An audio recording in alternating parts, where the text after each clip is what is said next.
A most bizarre abduction. My old roommate's dad was a former naval officer and then FBI agent. 20 years in the Navy and 12 to 15 years or so in the FBI. One of his strangest stories was from his FBI days. I'll paraphrase it below. A kidnapping case. This girl disappeared from her grandparents' RV sometime between like 5 p.m. and midnight. They were up front. Next thing they know, she's gone. She was supposed to be sleeping in the back. One stop at a rest stop, then they were in stop-and-go traffic, so they figure she must have popped out the door at some point. This is near the California/Nevada border. So we meet them, talk to them. This is within about a day or so and the girl's still missing. No sign of her. She was 15. Local PD theory is she ran off because she's 15 and wants to get away from her lame grandparents for the summer. But there's a busted window, glass inside the vehicle, so we're treating it like a possible kidnapped person. After a few hours, there's a couple different theories on the case. One is that she ran off, another that she got snatched. Nobody's seen the girl in almost 2 days now, and disappearing in the desert for a young girl is tough. Next thing you know, we get a phone call, naked girl, lost and confused, picked up by some trucker on a 2-lane road out there called Nipton. Runs into I-15 between Barstow and Vegas somewhere. Right near the border. Matches our description. Me and 3 other guys head out there to meet with the sheriff who's got her. Turns out she's our girl. She's fine. No rape. No bruises. No exposure. Nothing. Completely healthy. Completely fine. Even cleaned like she took a shower. Won't tell us a damned thing. Doesn't remember a damned thing. According to her, 1 minute she's in the RV, the next she's naked walking down the side of the road in 100-degree heat. We talked to her for 2 hours while her grandparents headed out to pick her up. We had our social services lady talk to her, nothing. I've seen people hiding things, she wasn't hiding anything. She honestly didn't remember, damnedest thing. Anyway, girl was found, she was fine, so we turned it back over to local PD to figure out what happened and determine if charges were pressed and all. I kept in touch with a guy I knew there because I was curious and we were in a fantasy football league. A few months later he tells me the parents sent the girl to a therapist to look for repressed memories to make sure she wasn't raped or something. Therapist says she seems fine, but honestly has no recollection of her time at all, and doesn't think there's any point to delving much further since she has no symptoms and is largely more confused by the reaction than the event.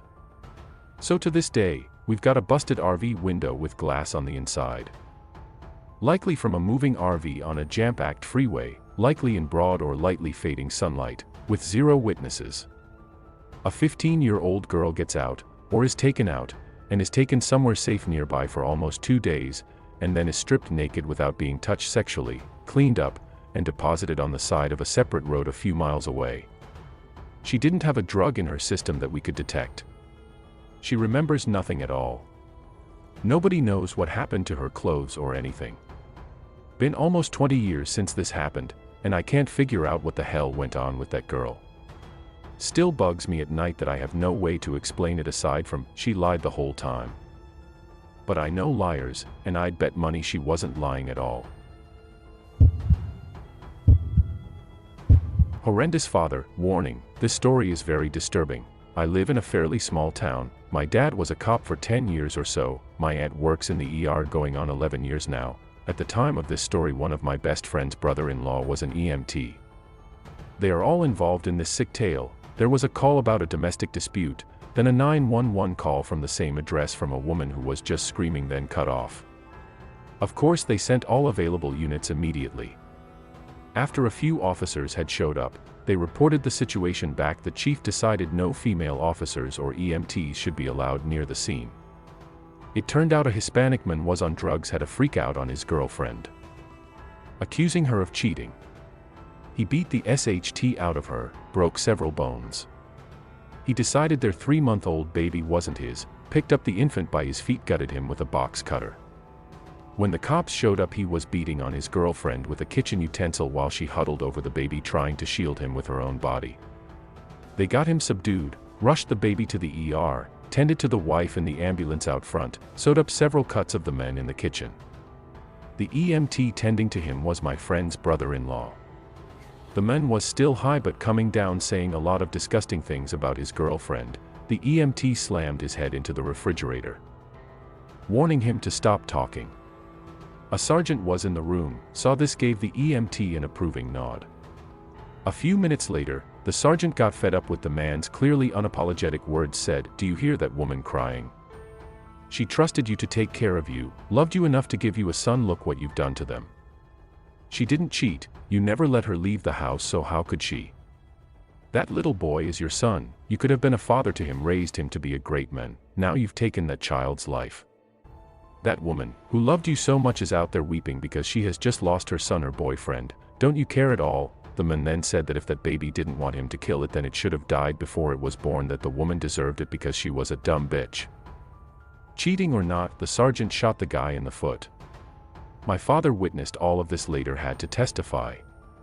My aunt said in the ER the baby was laying there, his intestines were literally laying next to him on the gurney, outside his body. Every single person who worked on that baby requested therapy afterward.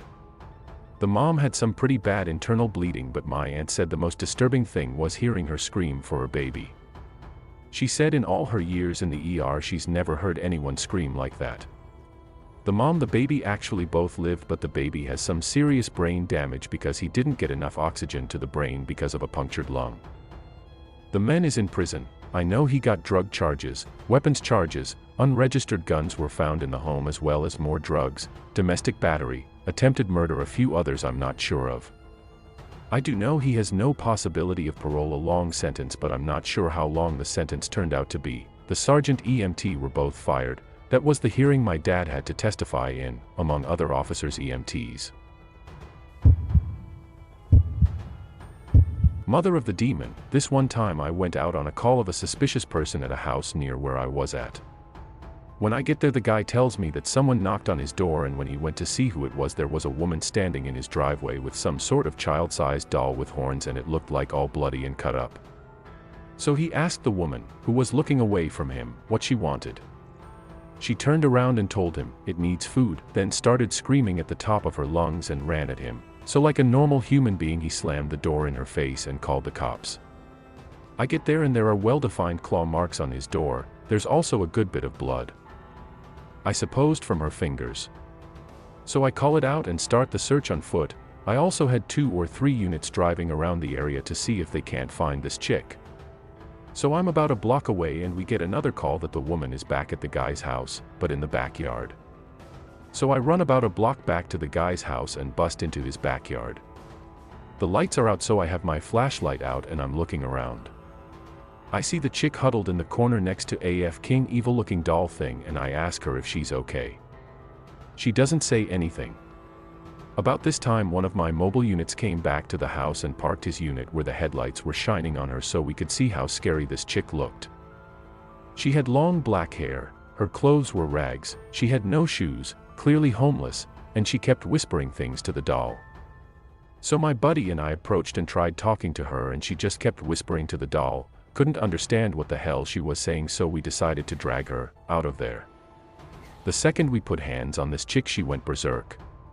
Punching, kicking, slapping, all kinds of SHT. So we're fighting with her, trying to get her on the ground, and she's not going down. This chick was strong as hell. Well, in the fight she somehow got away from us and was sitting in a crouched position with her head tilted to the side and making the creepiest growl/snarling sound I've ever heard. Then she screams at the top of her lungs and charged at us. So, my buddy straight jabbed her in the face and knocked her clean out. We cuffed her and hauled her off to the hospital, where she tested positive for PCP and various opiates. She was charged with battery of a peace officer, resisting arrest, and trespassing. Later she was institutionalized for some sort of mental disorder, not sure quite what it was. My department didn't have anything more to do with her after her booking into the jail.